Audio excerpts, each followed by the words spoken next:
Welcome to the Wizard of Radical Self-Respect. My name's Jared Mello, and I'm the Shepherd of Black Sheep.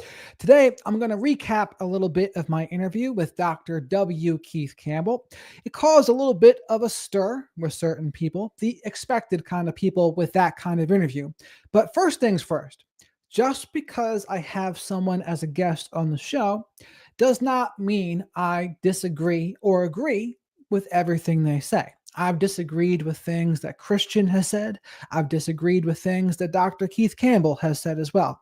And that interview was in the morning and a bit of an excuse for me. But when I'm tired in the morning, I'm not as sharp as I could be. But that really is no excuse. If I'm going to talk to somebody, it's up to me to be the best version of myself I can be. No excuses. But let's go over what I think. I do think, for example, that Trump is a pathological narcissist. And when I read it in his book, I was surprised. In fact, I was very surprised that he didn't think so too. I mean, and why do I think that? Because he really fabricates reality all the time. He's extremely grandiose. He plays into an us versus them mentality all the time. He's sensitive to criticism, and he's also very sensitive and vulnerable to admiration and praise, which is one of the things that makes him easy to manipulate. And other world leaders, they absolutely do that. And you saw that a little bit in the debate when it was Kamala versus Trump as well. She was able to push on his buttons, and he was basically sidetracked, having to defend himself because he's sensitive to criticism.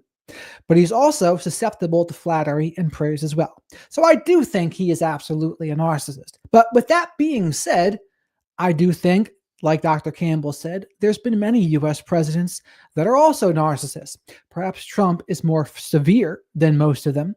But here's the other thing. If Teddy Roosevelt is a narcissist, he was also an effective leader, though. He was able to get like the monopolies under control. He was able to get workers a fair day's pay.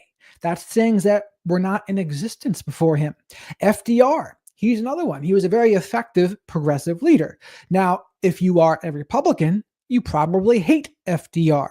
But if you're a Democrat, you probably love FDR. And whatever version of narcissism he had, you overlook it because you agree with him. And I think the very same thing happens if someone's a Republican with Trump. They overlook whatever his issues are because they agree with him. And I think a lot of it would be, never thought I would hear anyone say Trump could be manipulation. What do you mean? I don't understand what that means. Trump could be manipulation. Yeah, I don't understand what that sentence means. But I think the people that get concerned about a president and narcissism, they always think about the impaired empathy a narcissist must have. But my thoughts on it are this as well. A president, in order to play the political game and to get that far in the game, I think they all have impaired empathy to an extent. That would be my thoughts on the matter. You have to be a two-face to get that far. The game of politics is so dirty, and you have to lie all the time. Like, there's no such thing as an honest politician. I do think Bernie, for lack of a better word, I think he's actually one that's more genuine. Now, you might disagree with things that he says, but I do think he's more genuine, and that's rare amongst politicians, especially ones of his stature. He's been a senator for how many years? But I think our politicians are full of narcissists, Machiavellians, a dark triad folks, etc. I meant Trump could be manipulated. Yes. I mean, politics absolutely is a narcissist game, and Trump absolutely can be manipulated for sure. Now, some people might not like that, but I definitely think he could be. And George, definitely check it out. I'll be curious what you think. But it caused a stir because of the COVID thing too. Because I didn't know he was going to mention that at all. I didn't think he was going to do that. That being said, I didn't like the fact that people were forced to get a vaccination or they would get fired. I didn't really like that. I'm just someone that thinks how people choose to protect their health is up to them. Just like I'm not for the government regulating drugs being legal or illegal. I think citizens should have the freedom to do what they want in that respect.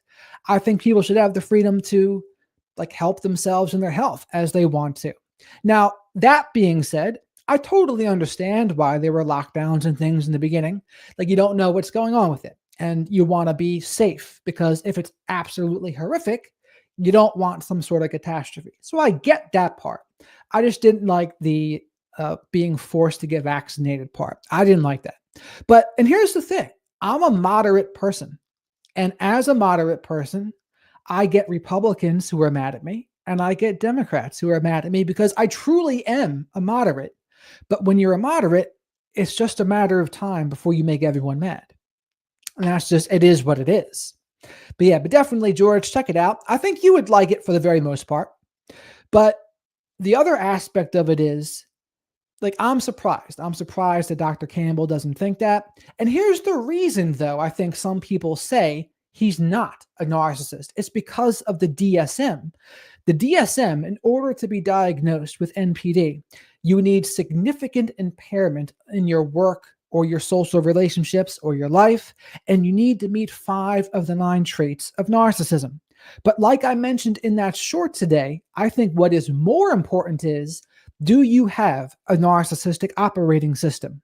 That is the part that I think that matters. Someone who has a narcissistic operating system, they have either covert or overt grandiosity, covert or overt antagonism, and impaired empathy.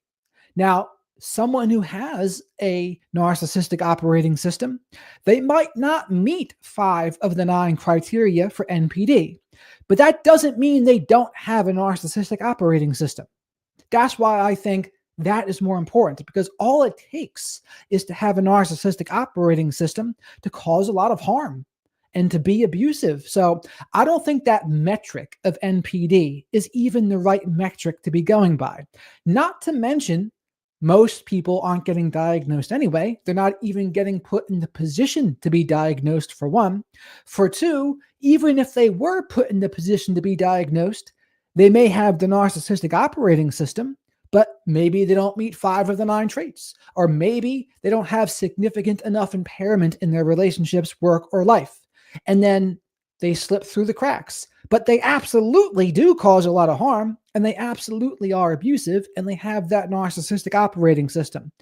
And that's where I agree with Christian. Christian has a big problem with the DSM and the 5 of 9 traits for this reason. And I absolutely agree with him. The narcissistic operating system, that is what to pay attention to. And I think there's severe versions of the narcissistic operating system, and I think there's less severe versions.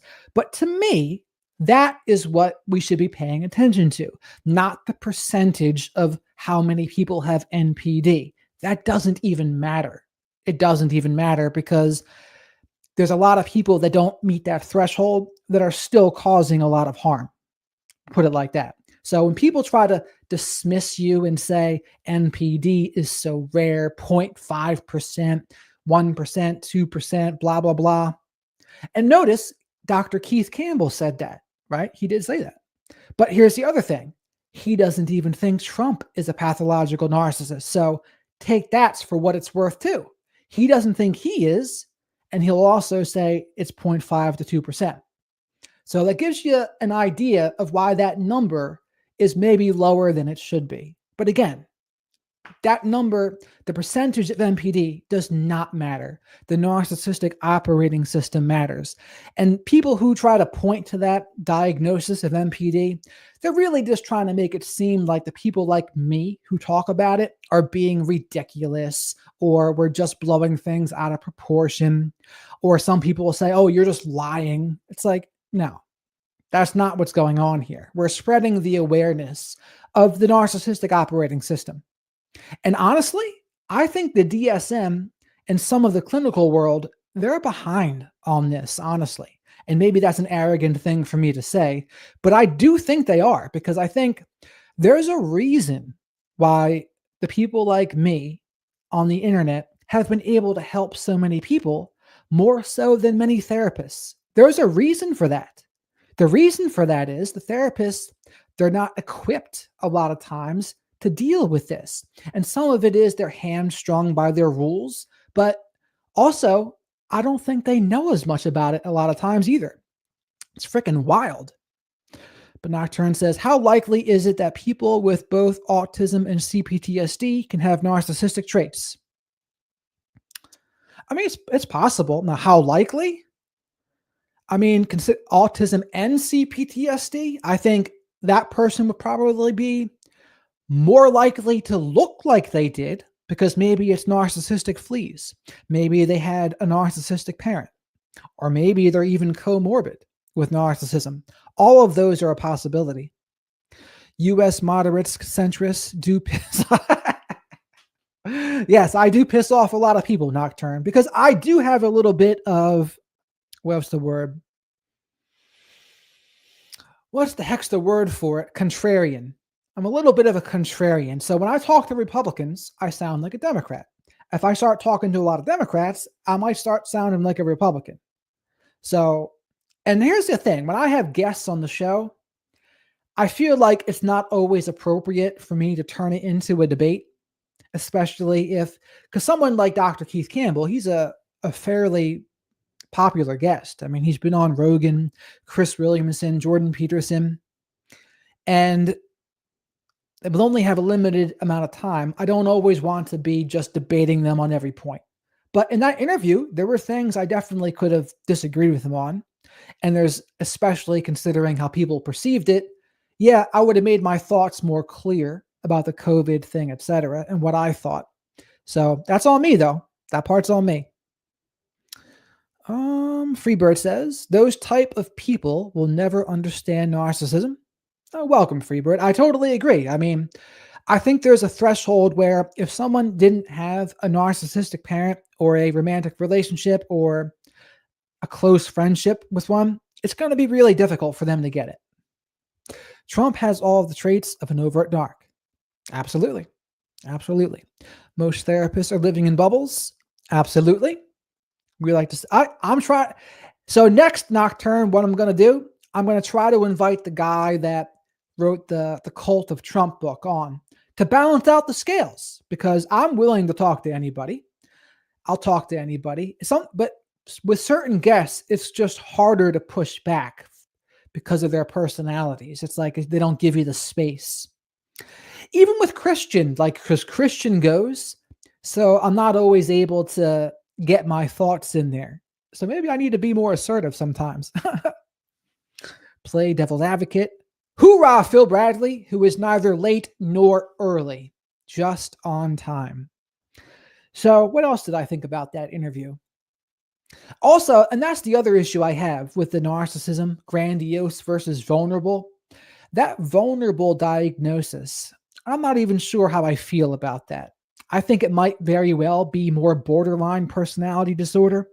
And the distinction I prefer to make is there's grandiose narcissism and there's covert narcissism. I don't necessarily think covert is vulnerable always. It can be, but I do think there's such a thing as a covert grandiose. Like, they can be grandiose, you just you don't see those traits of narcissism right away. Like, it doesn't come out like that. They might be outgoing, but that's not the same thing, right? You can be covert and outgoing, in my opinion. So that was another thing I would have pushed back on a little bit more. And what else? I did agree with him, though, on the parenting is important, but it doesn't make a difference, because that speaks to the genetic component of narcissism. It speaks to the genetic component of personality, where over 50% probably, 10% parenting, 30 to 40% environment. I agree with that. Freebird, you can't Google it and understand it. You have to live it to fully understand it. Just my opinion. Absolutely, Freebird. I think there's just a disconnect between learning something in a textbook, reading the DSM, and then how those things actually present in real life. And this is also true for therapists. Even if they're seeing a narcissist in that setting, the narcissist is often masked. They're masked up. They're not going to be their truly awful selves in front of the therapist. And the only way the therapist is even going to know is if the narcissist tells them, which is unlikely, or the therapist talks to their family and then the family tells them. Then maybe I would agree. But there's tons of narcissists who are extremely antagonistic, grandiose, have impaired empathy, and they're just extremely unpleasant to be around. And sometimes when you hear some of the people that only have the dictionary definitions of these things talk about NPD, it just misses the mark. It doesn't really connect. And again, this is why people like me, my friend Kelly, Marcella, Christian, who else? Claire, Coach Randy White, all Chantel, all these people, we have personal experience with it. We've lived it. So we understand it from that perspective. I understand it from the perspective of a narcissistic parent, narcissistic romantic relationship, narcissistic other family members, narcissistic friends, being neurodivergent myself, having CPTSD. I understand it from all of these layers, and addiction too, for that matter. Nocturne says, Freebird, Nocturne says, my birth mother is a narcissist. I agree with your opinion. You need to experience it to understand it. Absolutely. Yes, those of us with experience, we do know. And it just can't, that part can't be replicated. And even if you see it in a clinical setting, it is still not usually the same because their guard might be up a little bit. They're not going to let down their hair, so to speak. But if you truly want to see how awful a narcissist could be, give them a few drinks. Give them a few drinks, then you'll see. Or watch how they act with someone they're super comfortable with. Watch how they act with someone they think they're better than, that can't hurt their image. Then you'll see. Then you'll see. Nocturne says, Jared, yes, most cluster B people won't tell a therapist. It reminds me of something my birth mother told me about therapy with her and my father. Yeah, that makes sense. Old Bear, welcome. I'm glad you came over from the IG. Me too. Good, Phil Bradley. Well, not good, but I understand. It's unbelievable unless you've lived it. Yes, that part's very true. And that's the other thing the textbooks just don't get. You just don't truly see how awful, because it doesn't capture that feeling. It doesn't capture the feeling of the lingering upset effect, how it feels to be gaslit, how it feels to be told you're a liar, narcissistic, selfish, or crazy. The textbook doesn't touch on that stuff. The textbook and the DSM touches on, they have a grandiose sense of self and feelings of superiority. They have impaired empathy and a sense of entitlement. They are exploitative, hypersensitive to criticism, fantasies of power, money, brilliance, success. But it doesn't really mention antagonism in the DSM, as far as I know. I mean, it talks about those other things, but it's the antagonism that is really obnoxious. Old Bear, when I talk about my childhood, I often tell people if I never experienced it, I wouldn't believe it. Yes, I've heard that a lot too. Absolutely. Narcissism took everyone I love right on down to my grandchildren. Married to one for over 30 years. Ooh. Sorry about that, Freebird. That's a painful experience. Trauma bond for that long. Yeesh. Is it the same? The amount of lies they tell. Yeah, cluster B personalities, they can be pathological liars. I thought the arrogance was confidence because I was naive. It fools a lot of people in the beginning, honestly. Until you know what to look for, it just fools a lot of people. And it's not something to be ashamed about. It's reality. And there was reasons I was fooled as well. Like there's many reasons. One, it was normal because I'm used to it. I was used to it from having the parents I did and the family I did. So it felt like home. Oh, this is normal. There's something that visceral inside of you. You're like, oh, this is what I'm used to. Never mind what I'm used to isn't safe. Never mind what I'm used to isn't good. It still feels good. But also, this is the other thing I've noticed. A lot of people, if you had a narcissistic parent, you might seek out a romantic partner that is like that narcissistic parent because you're trying to get the love that you never received as a kid to kind of heal that wound. And of course, it's not the right way to go. Cece and I talked about this in one of our interviews, but I've seen that play out a lot too. And I was hooked, though. I was hooked on how this one woman made me feel about myself. And I wasn't happy on my own. I wasn't happy and single. So I became more willing to overlook red flags. I became more willing to put up with disrespect. And that part was on me. It wasn't on me that she lied and did other nonsense. That wasn't on me. But there were certain things that were on me. And we can take a look at our side of the street and hold ourselves accountable without blaming ourselves. Now, granted, and it's also true that people like Sadia Khan are going to be antagonistic and go out of their way to blame victims, which is pretty obnoxious. She's the one who will say victims are really just volunteers. It's like, shut up, Sadia Khan. It's out of control. Took me 28 years before I started to see what was actually happening. Yeah. It can take, especially if it's a covert narcissist, it can take a while. 20 years, both birth parents, 25 years with my birth mother. Ooh, brutal. Yeah, and that's how narcissists exploit your unmet needs. Yes, very, very good way to put it, George. George has been learning here. Same free bird. It was the most painful thing I've lived through. Yeah.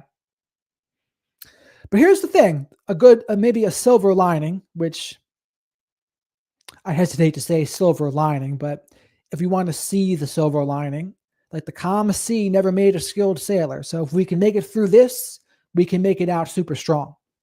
Curious one, welcome. Jared, nice to see you, and hello chat. Interesting and brave topic. I know you worked in politics. A cool fact I remember. Very true, curious one. You got a great memory.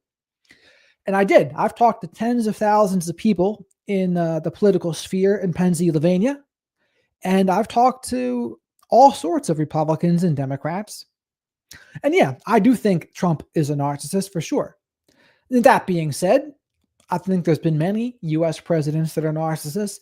I think the difference with him is he's just more brazen in how he just disregards the old like mores that were in place. There was a lot of, what's the word for them?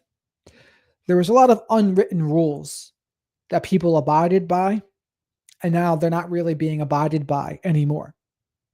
But now here's the thing. Now that he's doing that, he's opened the door. And this is what Republicans have to be careful of. Now, a Democrat president gets in office one day. Trump has set the precedent that, you know what, you can do what you want. So a Democrat president is probably going to try to do the same things. And maybe they'll be effective that way, for all I know. Because look at the narcissistic presidents. Teddy Roosevelt, FDR, Lyndon Johnson, Nixon, Trump. Like, seems like they were, the more narcissistic, the more they got what they wanted done. It's just, I don't know. I felt like Teddy Roosevelt seemed to have some empathy, though. It seemed like he did. So he certainly had some narcissistic traits, but it also seemed like he had some empathy. But also, if you know anything about his daughter, Alice Roosevelt, she was a hoot. She's the one that said, if you don't have anything nice to say about anybody, come sit next to me. But he also kind of like just left her alone for a couple of years after, because Teddy Roosevelt's mom and wife died on the same day. Trump is too old to give a shit of what others think. Yeah. Well, I think he hasn't really given a shit for a while, honestly. But I think now that he's older, he probably even more so. I thought I'd finally be free completely, but he continues to do things to punish me, even after divorce. Unfortunately, that's a very common thing, because once they lose control, they really don't like that. And then they try to punish people that they've lost control of. Because if they can't control you, at the very least, they want to make you miserable. Freebird says, Old Bear, I have a lot of healing to do for sure, and just lost my mom back in August. Very sorry to hear that, Freebird. I was her sole caretaker for 6 years. I've been through a lot, sure. Power corrupts, and those corruptible seek it actively by any means. Absolutely. I mean, I could honestly make an argument that every politician is Machiavellian to an extent, because if they were not, they wouldn't even be there. Trump is very attractive because his lack of filter and bluntness looks like assertiveness to people who wish they had a backbone. Yeah, I think there's a lot of that going on. I think there's a lot of people that think to themselves, you know what? I wish I could be more like Trump in my life and just say whatever I wanted to my boss or to whomever. And I do think that's a big part of it.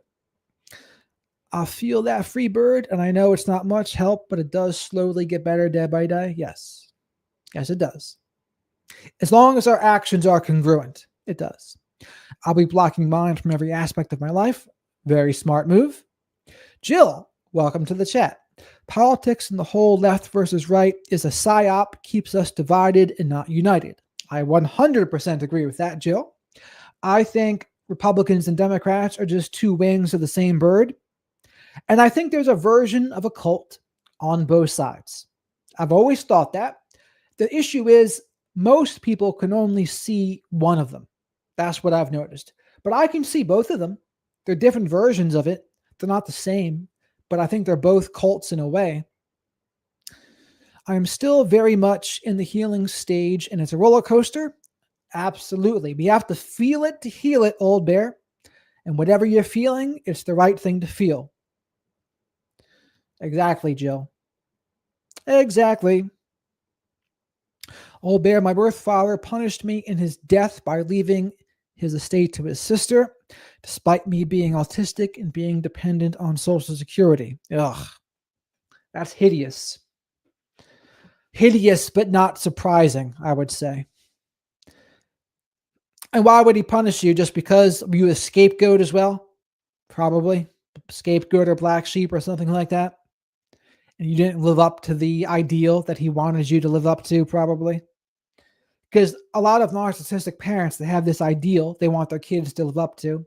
The ideal is something that they can use as supply for themselves because their children are an extension of themselves. And the ones that closest meet that ideal, that would be the golden child. But if one of their kids is different than them, they don't really like that very much. Think Tony Soprano and AJ Soprano. Tony didn't really like AJ because AJ was like everything about himself that he didn't like.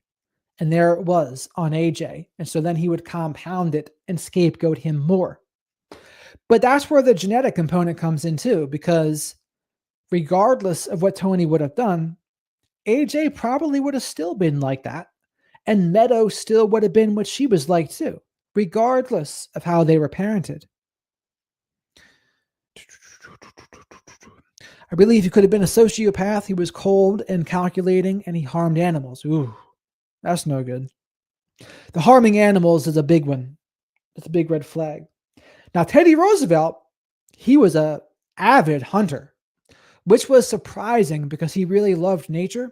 But a lot of our national parks, they're only there because of Teddy Roosevelt. Lori says, I agree about both sides having a cult version. Very few people agree with me. Only stating the other side has a cult version. No one wants to see it in their own. I totally agree with that, Lori. I'll be having some discussions with people coming up here, and I'll bring it up because it's what I believe. And in order to believe that, you have to be unsubscribed. I think that's the problem. I think a lot of people are subscribed to one or the other. Now, granted, there are some moderates out there. And there's also some extremes. There's people on the far right extreme and the far left extreme. Maybe they're not a part of the cults either, but there's a big chunk of people that are. My youngest brother was a narc as well. Yes. Jared, thank you. I would say that karma was on my side. Worked out in the end. Good. Because sometimes karma is on the menu. You get served what you deserve. Wishing you the best, old bear. Absolutely. Back at you, free bird. Good. Well, I'm glad it worked out for you, Nocturne. And am I pronouncing that right? Nocturne? I hope so.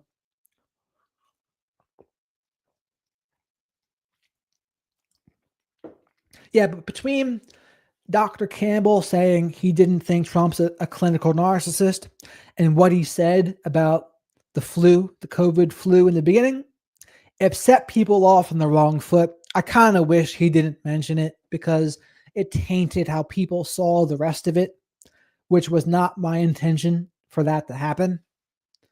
And I could have maybe edited it out, I guess, but I didn't. But, it probably got more engagement because I didn't edit that, honestly. And that's the double edged sword as a creator, right? So it's like you don't edit something, it's going to be more controversial, and then it will do better in the algorithm. But then it's a matter of, well, are people going to hate it so much that they unsubscribe from you and stop following you? Because that would be a problem. But then I edit it out, then it doesn't do as well, and then people like it. But when someone just agrees with something, a lot of times, it doesn't prompt people to act. Now, the exception is if you feel so validated about something, people, they love saying so. You see that a lot in like some of my shorts or the interviews I've done with Dr. Salerno. There's a lot of that. Deborah, welcome. Super. Are narcissists only capable to disrupt, destruct, cause chaos, and crazy making? It's their MO, can't function. Well, that depends on their level of severity. And it depends, I think, on their level of self-awareness. Because I do think there are some that have a little bit, but here's the problem. If they have impaired empathy, they can be aware, but then they won't care. And so what good is being aware if they just don't care? He probably never dealt with an narc behind the scenes. That's possible. I didn't ask him, but he might not have. You're right. My birth father was cruel to pets. He was weird. He had a poor hippie man image, wore Grateful Dead shirts, loved Jerry Garcia, but he was dominating, sadistic, and controlling. See, that's the sneaky version, right? Because he was the hippie. A lot of hippies, you think, oh, they're so chill. They probably smoke some weed. They're chill, free love, classic rock music. But underneath a lot of them, there's a dark side, I've noticed. His public image and private image were completely different. Aha! You see that a lot. You see that a lot with him, especially the covert types. And that's an example of the covert type. I think all of the spiritual narcissists are mostly covert because, yeah, they can be outgoing, but the sinister side, that's more sneaky. I told my ex he missed his calling for Hollywood. Yes, that's terrible. Nocturne. The dark tetrad model has helped me map out patterns like your dad and my dad have. So the dark tetrad, for those who don't know, is narcissism, psychopathy, Machiavellianism, and sadism. And I also learned about the other two, the energized triad, which is grandiose narcissism, hypomania, and extroversion, I believe. And then the light triad is when you see the best in people, I think honesty and one more. Ellie, welcome to the chat. I was breaking down that interview with Dr. Campbell. I don't know if you were able to watch that. Warning, it did upset some people, which I thought it was going to upset people for a different reason. But it upset people for other reasons too. Curious one, thank you. I'm taking your comment as advice. Good. I mean, the dark tetrad, something to watch out for. The sadism. So if anyone's seen The Sopranos, when you see Livia Soprano, she laughs at Tony Soprano as he falls down the stairs and his gun falls out of his pocket. And then she like smirks and laughs to herself. That's sadistic. Cersei Lannister in the Game of Thrones, sadistic. Ramsay Bolton, sadistic. Joffrey, sadistic. Interesting, Jared. I need to look into those models. I have not heard of them before. Yeah, I had not heard of them either, curious one. I read them in Dr. Campbell's book, The New Science of Narcissism. One of them, Scott Barry Kaufman invented, and the other, I don't remember who invented. But one of these days, I might try to get Scott Barry Kaufman on here, if you know who that is. Lori says, I thought my ex narc seeing the pain he caused through multiple affairs would cause him to stop. But 10 years later, I figured out that my pain was his most significant supply. Amazing. Ooh, that's the sadistic fuel. You don't want that. So the malignant narcissist would have that. Some psychopaths, sexual sadists, they're the ones that like that pain fuel. Is it common for CPTSD to score high on sadist? No, not from CPTSD. It would have to be something else. I scored low in everything, but scored very high in sadism. Why did you score high in sadism? And here, I guess here's an argument you could make for it. So people who really like BDSM, that might be a version of that. It's kind of like a integrated version, maybe, of sadism. Maybe. Well, people thought he downplayed COVID, and I said that I didn't like it that the government treated people like kids. And I said that because I just didn't like the vaccine mandates. I always think that people should be able to take care of their health how they want. I don't like being controlled. And that was my thoughts on it, especially since it didn't prevent transmission. I was not a fan of that. But in the beginning, I totally get why people shut down. I totally get why there was precautions. There seems to be, Lori, some relation to that. I've seen a lot of narcissistic people. Now, here's something. At one of the Republican National Conventions, at one of the hotels, apparently there was a lot of that going down. So you can make a psychological argument as to why that takes place. To me, cuckolding is a version of emotional masochism or emotional BDSM in a way, where you get like mental pain, mental anguish. And I bet you that stems from some sort of inferiority, or maybe from porn addiction, or maybe, what else could it be? Wanting to see your partner used as an object, maybe as well. Want to see them used as a tool. I think it could be a combination of all of those things. So to me, that NPD would share. They do it, I think, because one, they might want to recreate porn, or they want to see someone be used because they want to see people, they see people as tools. They see people as objects. And if they can make you a sexual object, I think some of them will. Maybe when we get screwed up by a lack of control through abuse, we may confuse pleasure with pain. That very well could be. That could be. And it's interesting. Teal Swan, I think she said, everyone's kinks and fetishes, you can root them back to something, is what she says. Now, I don't think there's probably not any peer-reviewed research for that, but she talks about it. So an example would be this: someone with a foot fetish, they say maybe you were a kid and you were a guy and you had a very busy mother that was always busy zooming around, and all you can see was their feet because they were too busy for you. Maybe those guys are guys that develop a foot fetish. I've never understood a foot fetish, but people like Quentin Tarantino, they seem to love feet. Curious one, that's why some people cut themselves. Yeah, I mean, people do that because they want to see the physical representation of the pain they feel, is what I've heard. A lot of borderlines will self-harm. Some, occasionally narcissists, but mostly borderlines. He would use my unwillingness as an excuse to cheat because I wasn't fun. It adds up about control and pain.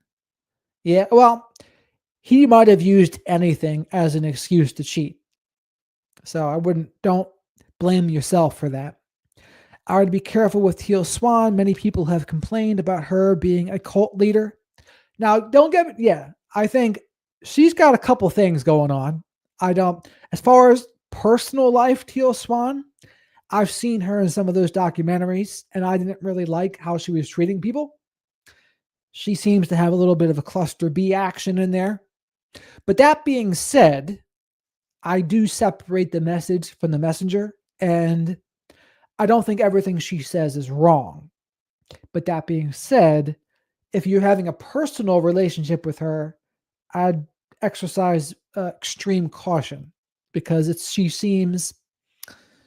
she had this segment of this documentary where she was telling people like, "Oh, you think I'm a narcissist," which is something I would almost call that WTF gaslighting when someone tells you what you really want, think, or feel. And that's kind of what she was doing. She was like baiting and provoking people, telling them what they think about her. You think I'm a narcissist. And it was pretty antagonistic. And she also has a wild backstory about being an alien. And has another story about being SA'd. I don't really know what aspect of that story is true. The alien thing seems a little bit grandiose and superior to me. She does give good advice. Yes, I sound suggestion, Nocturne. Sound suggestion. Teal Swan has great analysis on toxic positivity. I do understand the criticism towards her, however. That's how I see it, Curious One. That's how I see it. And I agree, Nocturne. She's definitely to get the spidey sense tingling a little bit. And here's the thing: there's a fair amount of people in the space that will get your spidey sense tingling if you pay attention. They're out there. I know there are. I know there are. And like I said, it doesn't mean they're all wrong about everything they say. But in terms of getting personally involved with them, it's like watch out. And that's how I see the self-aware narcissist now too. It's like, yeah, they might not be wrong about everything they say, but you're playing with fire to get too closely involved with them. Curious One gets great way of putting it. Yes, I thought so too. So I like what did I like Teal Swan? I like what Teal Swan has to say about positive masculine containment and positive ownership and what men want and what women want. I think that's pretty accurate. I think her thoughts on narcissism and codependency is pretty good, even though the term codependency is out of style now. But her thoughts on it, I think, were pretty interesting. She says that narcissists are other centered as well, which is also true.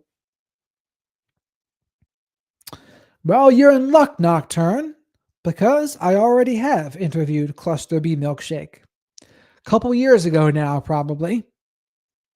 So you can see how I've changed over the years if you check that out.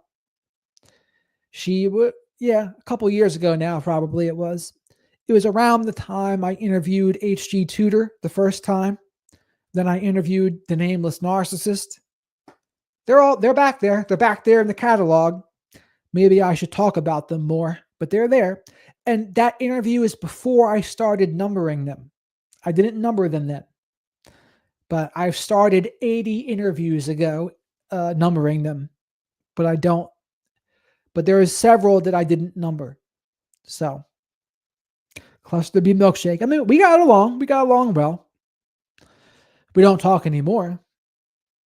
She disagreed with me about something, and then that was the end. She commented on one of my TikTok videos something she disagreed with. You know, the type that your friends, you can talk, and then you don't hear from them for a while, and then they turn into the person that you only hear from them when they disagree. Ugh. And that's what happened. And I just kind of like, I asked her how she was doing, and she just didn't answer. I guess she wanted to have a little bit of debate. And I was like, I kind of want to see how you're doing. But she didn't want that.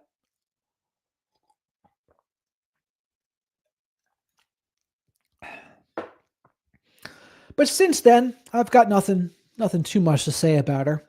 I don't remember what we even talked about in that interview. But definitely check it out, Nocturne. It's there. And also, I wonder if I can even put links in the comment section here. Let's see.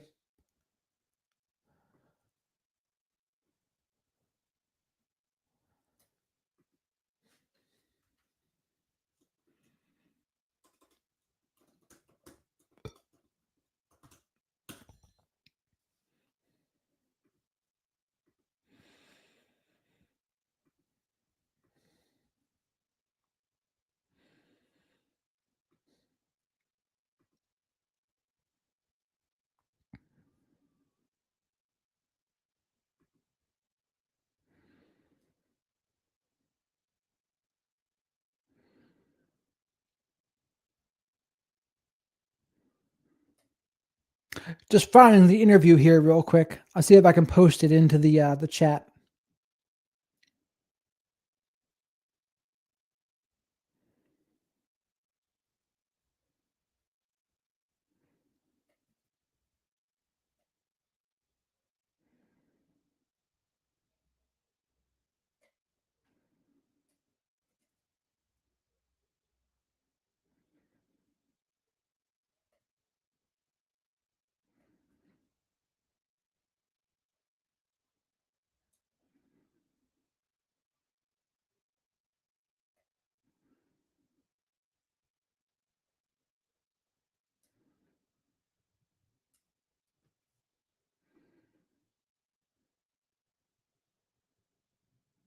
Hmm.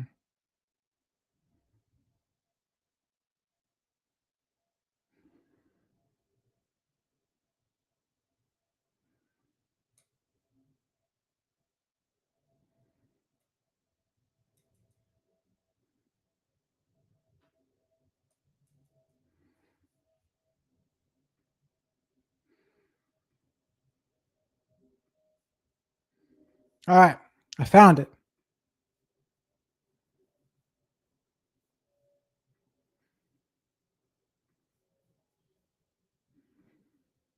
See if that works as a link.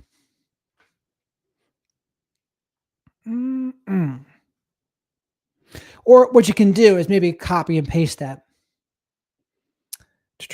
Deborah says, is it a new thing for narcissists to be self aware, like they're evolving?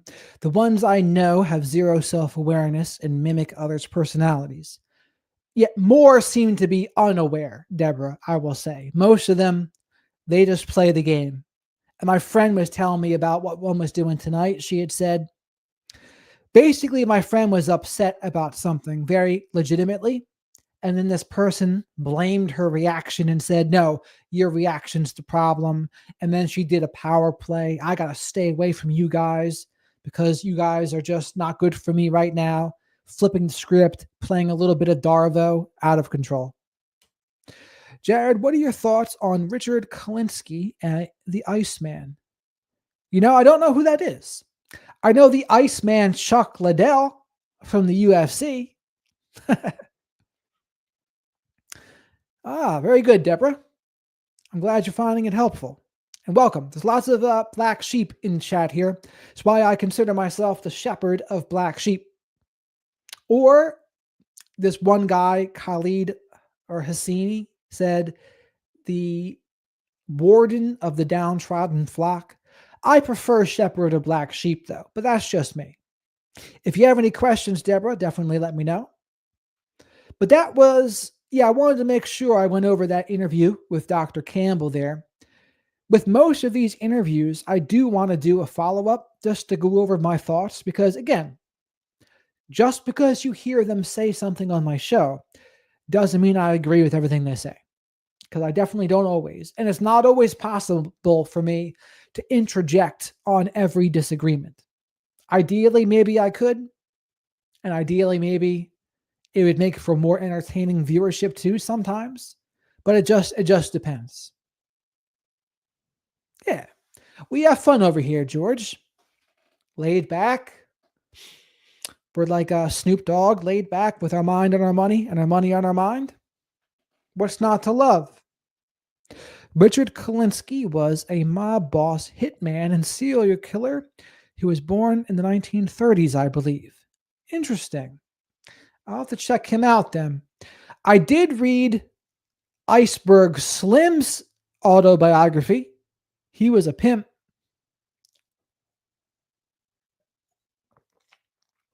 And I believe he was also born in the 30s. Or maybe he was it was an interesting story. It's possible that more MPDs are becoming self aware because of the amount of content on the internet. They're able to hear people talk about what is going on with them, allowing them to see. Yeah, I think what's going on with that old bear is the less severe ones to maybe moderate ones. They might be the ones that you see in some of these self aware places.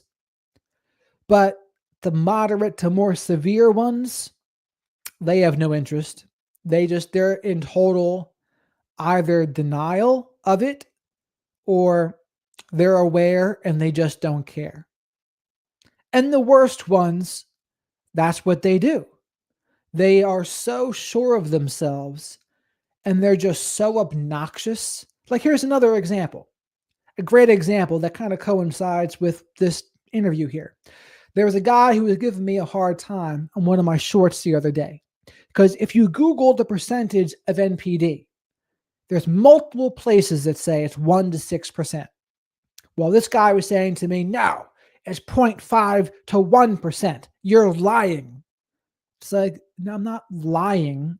Multiple sources say it's 1 to 6%. And then they would use all sorts of laughing emojis, acting like I was lying and being ridiculous. And I was like, no, multiple places say 1 to 6%, but it doesn't even matter. The percentage doesn't matter. Why? Because the narcissistic operating system is what matters. But he was just trying to be antagonistic and get under my skin. So I blocked him. And then he comes back with another account and says, it was so narcissistic of you to want to control the narrative and delete my comment. It's like, well, you block someone, their comments get deleted. Oh, well. But they'll try to make it seem like your boundaries make you narcissistic. It's like, dude, you're being antagonistic for one. I don't have to tolerate anything on my channel I don't want to. Doesn't make me narcissistic. It could make me narcissistic if I was just anyone who even politely disagreed with me. I said, no disagreements allowed. Bye. Yeah, that could be problematic. But the only disagreements I don't allow are the ones that are like extremely antagonistic, that are trying to like bait and provoke me and get under my skin or gaslight me. I don't have to allow that. But they'll make it seem like, oh, you're the problem for not tolerating my BS. But those are the ones that are the worst because they're so sure of themselves and they just keep on going. They keep on going with it. They'll label your disagreement about the percentage, you're lying. And it's all just obnoxious. I hate it. And I hope that person's watching. And no, they never admit defeat, which is it's a gaslighting effect in and of itself. They don't admit it. They don't, oh yes, you're right. You're right. I was being ridiculous. You're right. I was being antagonistic. You're right. This. No, they just don't do that. And they just keep on doubling down, doubling down, doubling down. And it's just like a headache. And the answer is what? To not jade, justify, argue, defend, or explain. Occasionally, I will break my own rules and I'll do it as a learning experience. But when they're so bad like that, like my rule for myself usually is, if someone's antagonistic from the get and you can see that, don't even bother trying to engage with them. It's just going to give you a headache. It's going to be a waste of your time. But again, sometimes if you engage, or they'll be antagonistic after you engage. And then all you have left is a learning opportunity. You don't have to allow people to push you around. Absolutely, Nocturne. I agree. So I ended up deleting the other guy too. But I think it was just the same person. But I deleted them both because I just don't need that. I don't need you to consider me a liar for saying that multiple places say it's 1 to 6%. They just do. MedSpace and Google, I think I saw it both in there. Some will throw the word narcissism around and have no clue what they're talking about. Also true. Good point, Old Bear, on growing content, and some MPDs might be absorbing something. Well, here's the thing to be thinking about as well. They're going to evolve. There's going to be an evolution, and they might adapt. Disorders are going to adapt. And so there comes a point when probably people are going to recognize all the stuff that we're talking about. And if you can teach it to people that are young enough, then those narcissistic people's genes are not going to go into the future. Then you have things changing. But as long as narcissistic people are reproducing, which they clearly still are, it's going to be around. So tree free bird, far too many people claiming and all exes are MPD just because they have some toxic traits. Yeah, and you'll never see me say to people, yes, call your ex a narcissist and tell them they have NPD. Uh, Smear them to everybody you know. Out them. It's like there is a time for that sometimes, but for the very most part, I think the best revenge is massive success, is what I would say. Work on yourself, work on becoming the best version of yourself, and that's the best thing to do. But I talk about toxic behaviors, trauma bonds, coercive control, gaslighting, antagonism, and it just so happens a lot of narcissistic people do those things. And again, it doesn't matter what their label is. I always say that too. And that's why I say that, because I don't want people to be throwing around that word saying, oh, you're a narcissist, you're a narcissist. No, it doesn't matter. But if you can recognize their antagonism, you can recognize their impaired empathy, you can recognize their lying, their gaslighting, their Darvo, they're flipping the script, they're moving the goalposts, they're playing the victim. That's what matters. And once you recognize that, it doesn't matter if they have full-blown NPD. If they have that not narcissistic operating system, that is what matters. Yes, Jared, he projected his need to control on you. Classic, yes. See, very good, Deborah. You're absolutely right. I think some of it is really behavioral, though. You can't change genes, but you can control your own behavior. It takes humility and work, but it's worth a try, like a challenging workout. Yeah, I mean, that's the first step to change. If someone can admit that there's something to work on, if they can even get that step down, they can at least try. You can at least try to learn how to respond rather than react. You can try to act differently. And that's where behavior modification comes in. They are premium actors. That is where the improvement will be. Performing. Like performative empathy. Out in the wild, I avoid using the narcissist term because it's so overused. That's a good call, old bear. It's a good call.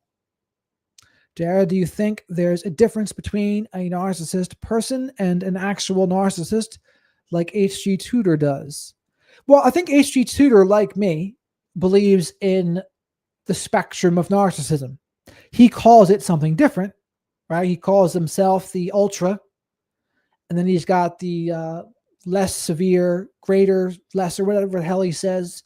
But those are basically his layers of narcissism. So I do agree. I do agree that there can be a less severe version of a narcissistic operating system. But I do think there's a difference between a narcissistic operating system and someone who might just be sometimes a jerk. I don't think everyone who is sometimes a jerk has a narcissistic operating system.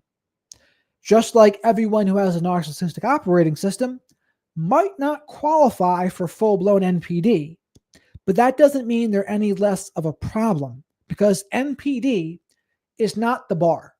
Like, to me, that diagnosis is almost irrelevant to me, honestly. What's relevant to me is the narcissistic operating system. That's what's important. And once you notice that, that is what to pay attention to.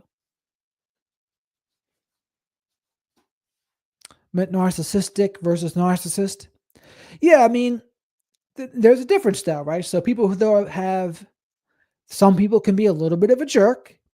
You might consider that a little bit narcissistic, but you can be narcissistic without having a full-blown narcissistic operating system. I think they're different things.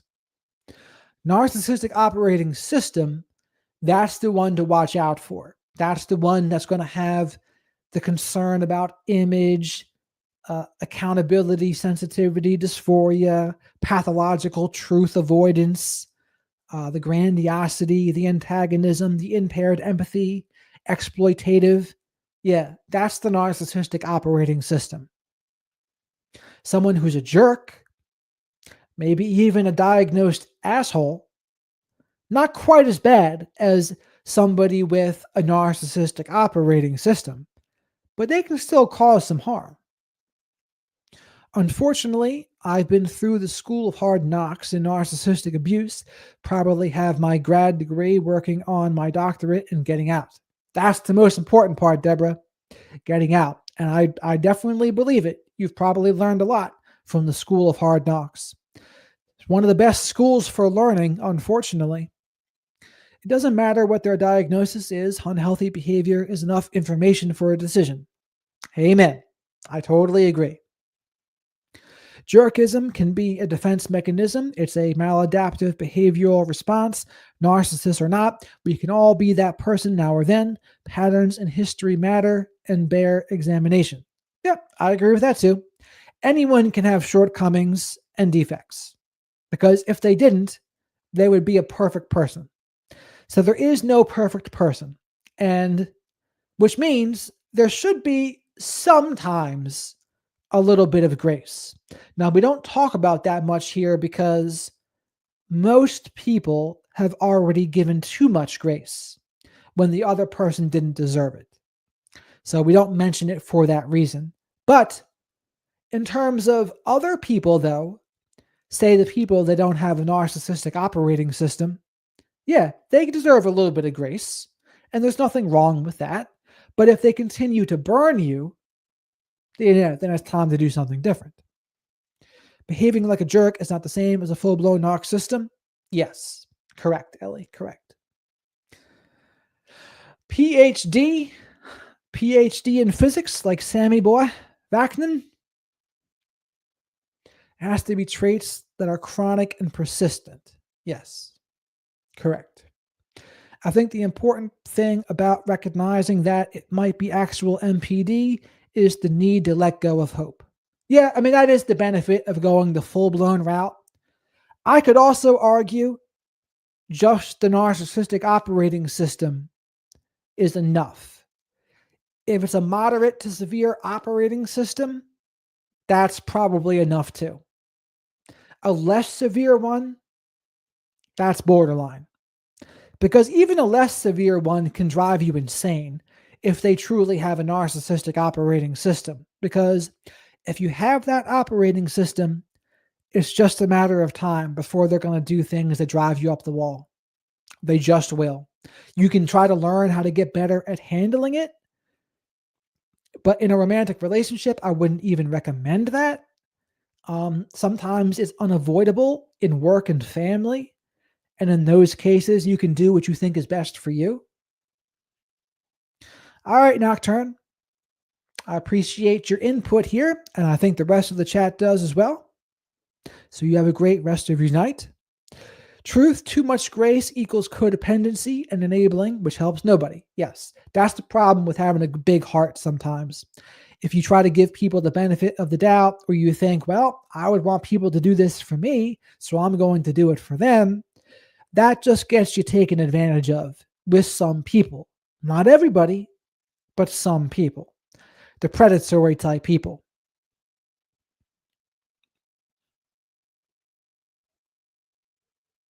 Ah, finally, we have both bears united. Old bear and young bear by default.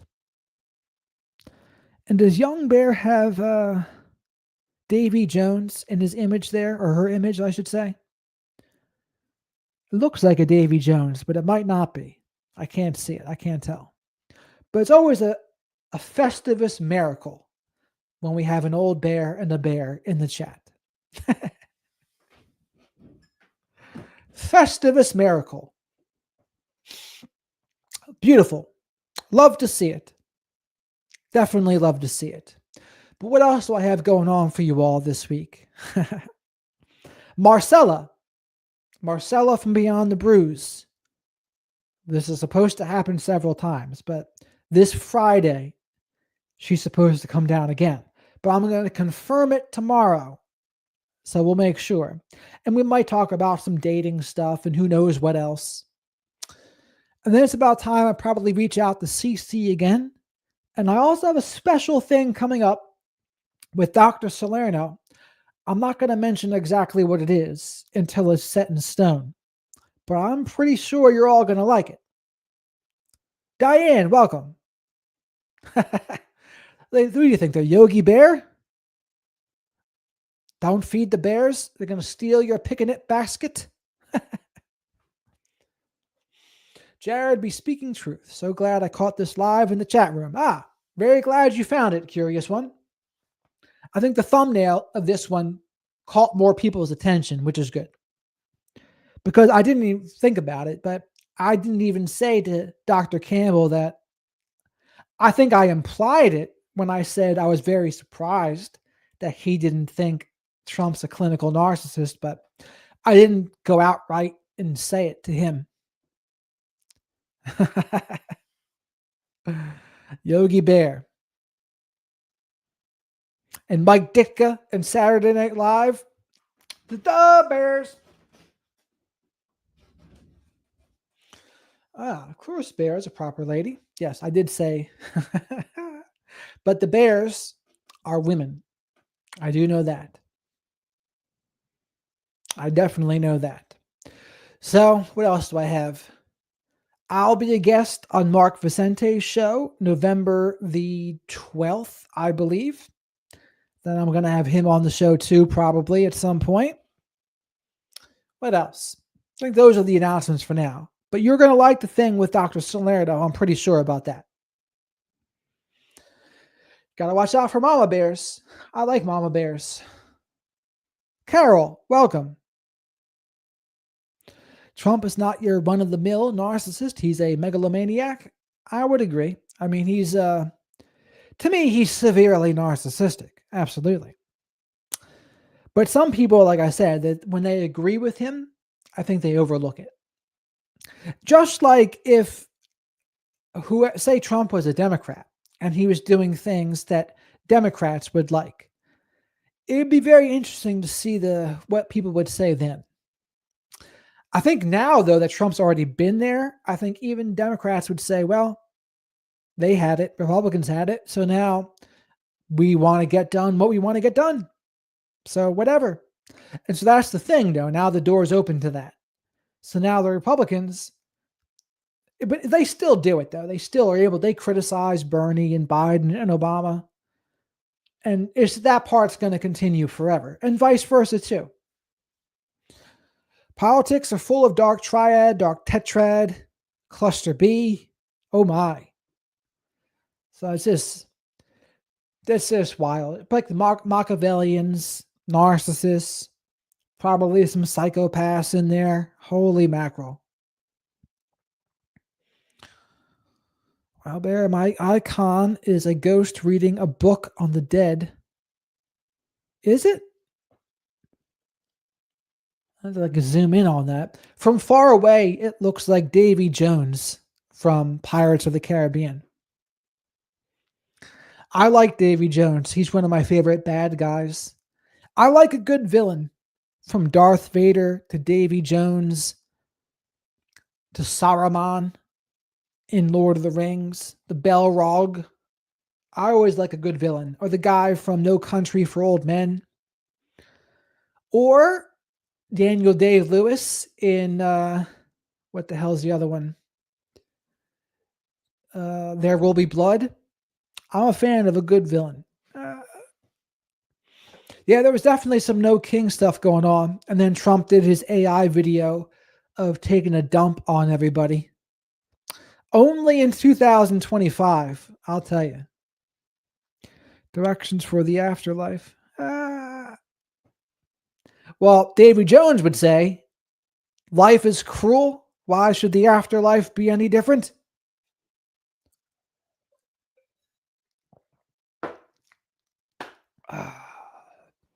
But all right. I think that's about it for now. I've run out of things to say. But I might be back around here tomorrow night, but definitely Friday night, because that's when Marcella's supposed to be here. And she's going to be live, so you'll have the opportunity to talk with her and I, hopefully. Negan, you know what, Old Bear? I've never seen The Walking Dead. Do you believe it? And I've never seen, what's the other big one people always talk about on AMC? Breaking Bad. I've never seen the entire Breaking Bad either. I've seen several of them, but not the whole thing. I'm fired, I know. But I like The Wire and Sopranos and 6 Feet Under. They're three of my favorite shows. Game of Thrones in the beginning. Yes. You can fire me for it, old bear. Yes. Walking Dead and Breaking Bad. Glad you appreciated it, curious one. So, old bear, George, Ellie. I like the sounds of that, old bear. Freebird, so long. Diane, so long. Deborah, so long. Nocturne's already gone.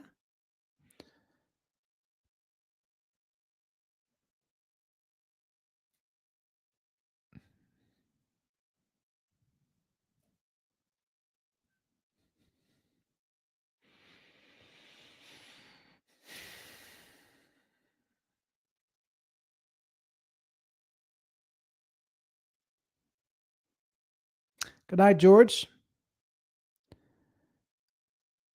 I like that Christopher Lee played him. That's what I liked. Uh-huh. Other than that, he was not of the villains, not that great. But I just like Christopher Lee. I like Christopher Lee. So that's really what it was. Yes. Good night, Deborah, old bear. Good night, Freebird.